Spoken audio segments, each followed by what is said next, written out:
Action express आपको दिखा देते हैं राजनीति से जुड़ी खबरें फटाफट अंदाज में। कुछ दिन पहले लालू यादव ने परिवार का जिक्र कर प्रधानमंत्री नरेंद्र मोदी पर वार किया था, तो पीएम मोदी ने इसे हथियार बनाकर पूरे विपक्ष को बैकफुट पर ला दिया। अब एक बार फिर कांग्रेस नेता राहुल गांधी ने शक्ति शब्द के जरिए पीएम पर हमला किया, जिसके बाद प्रधानमंत्री ने विपक्ष के वार को अपना हथियार बना लिया। तेलंगाना के जगतियाल में एक रैली को संबोधित करते हुए पीएम मोदी ने विपक्षी गठबंधन पर निशाना साधते हुए महिलाओं को शक्ति स्वरूपा बताया।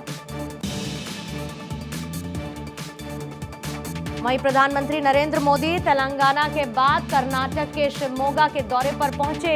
यहां पर उन्होंने एक जनसभा को संबोधित किया और राहुल गांधी के शक्ति वाले बयान पर पलटवार किया। पीएम मोदी ने कहा, मुंबई में इंडिया अलायंस की रैली में उन्होंने अपना घोषणा पत्र जारी किया, जिसमें कहा गया कि उनकी लड़ाई शक्ति के खिलाफ है। मेरे लिए तो हर माँ बेटी शक्ति का रूप है।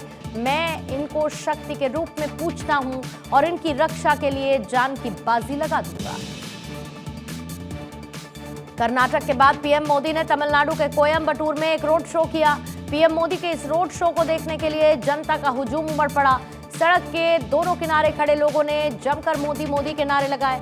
आपको बता दें कि पीएम मोदी के इस रोड शो के लिए तमिलनाडु की स्टालिन सरकार ने अनुमति देने से इनकार कर दिया था और इसे बीजेपी ने हाईकोर्ट में चुनौती दी थी, जिसके बाद कोर्ट ने तमिलनाडु सरकार को झटका देते हुए पीएम मोदी के रोड शो को मंजूरी दे दी थी। बिहार में एनडीए के बीच सीटों का बंटवारा हो गया। आज दिल्ली में गठबंधन के सभी नेताओं ने साझा प्रेस कॉन्फ्रेंस के बाद ऐलान किया, बिहार की 40 सीटों में से 17 सीटों पर बीजेपी, जेडीयू 16 पर, चिराग पासवान की पार्टी 5 सीटों पर, हिंदुस्तान आवाम मोर्चा और राष्ट्रीय लोक समता पार्टी एक एक सीट पर चुनाव लड़ेगी। एनडीए के सीट बंटवारे के ऐलान के बाद अब यह साफ है कि पशुपति पारस और मुकेश सहनी की पार्टियां एनडीए से बाहर हो गई हैं। आपको ये भी बता दें कि पशुपति अभी केंद्र के नरेंद्र मोदी सरकार में कैबिनेट मंत्री भी हैं और सीटों के ऐलान के बाद पशुपति पारस नाराज बताए जा रहे थे। पिछले दिनों पशुपति ने यह भी कहा था कि उनके साथ न्याय नहीं किया जा रहा और वो एनडीए से अलग भी हो सकते हैं। बिहार के बाहुबली नेता आनंद मोहन की पत्नी लवली आनंद ने जेडीयू का दामन थाम लिया।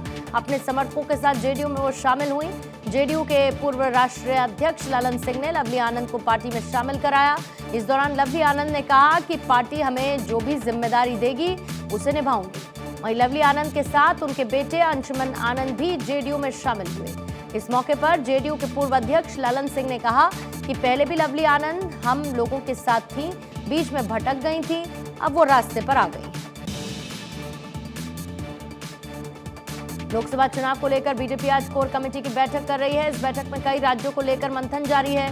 बैठक में बीजेपी के राष्ट्रीय अध्यक्ष जेपी नड्डा, गृह मंत्री अमित शाह, उत्तर प्रदेश के मुख्यमंत्री योगी आदित्यनाथ और प्रदेश अध्यक्ष भूपेंद्र चौधरी भी शामिल हुए। इस बैठक में यूपी सहित कई राज्यों के लिए उम्मीदवारों के नामों पर चर्चा हो रही है। समाजवादी पार्टी के सांसद डिंपल यादव ने लोकसभा चुनाव के लिए मैनपुरी में प्रचार अभियान तेज कर दिया है। अखिलेश यादव और डिंपल की बेटी अदिति भी मां के साथ चुनाव प्रचार कर रही हैं। अपर्णा यादव को सीएम योगी से मुलाकात और मैनपुरी से बीजेपी के टिकट पर चुनाव लड़ने पर भी आज उन्होंने बयान दिया। डिंपल यादव ने कहा कि मुझे इस बात का संज्ञान नहीं, मैं क्षेत्र में हूं। अपर्णा पहले भी सीएम से मिली थी और अब भी मिली है, तो कोई नई बात नहीं है। मैं समझती हूँ समाजवादी पार्टी बहुत मजबूती के साथ चुनाव लड़ रही है। लोगों का सहयोग, प्यार साथ मिल रहा है।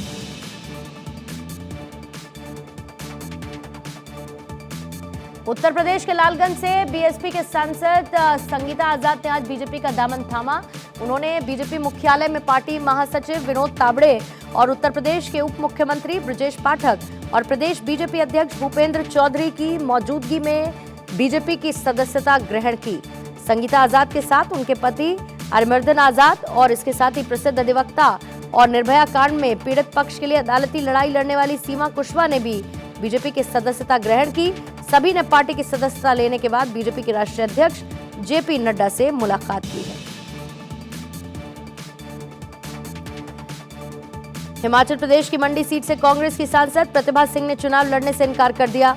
लोकसभा चुनाव से दूरी बनाने वाले कांग्रेस के दिग्गज नेताओं में प्रतिभा सिंह का नाम भी जुड़ चुका है। इससे पहले अशोक गहलोत, दिग्विजय सिंह, सचिन पायलट, कमलनाथ जैसे बड़े नेता चुनाव लड़ने से मना कर चुके हैं। सूत्रों का कहना है कि हिमाचल में विधानसभा की 6 सीटों पर होने जा रहे उपचुनाव के मद्देनजर प्रतिभा सिंह ने लोकसभा चुनाव न लड़ने का फैसला किया। ताकि उपचुनाव पर फोकस कर सके। प्रतिभा सिंह हिमाचल कांग्रेस की प्रदेश अध्यक्ष भी हैं।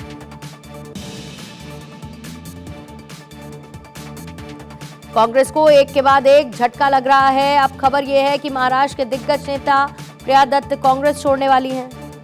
वहीं मीडिया रिपोर्ट्स के मुताबिक प्रिया दत्ता शिवसेना शिंदे गुट का दामन थाम सकती हैं।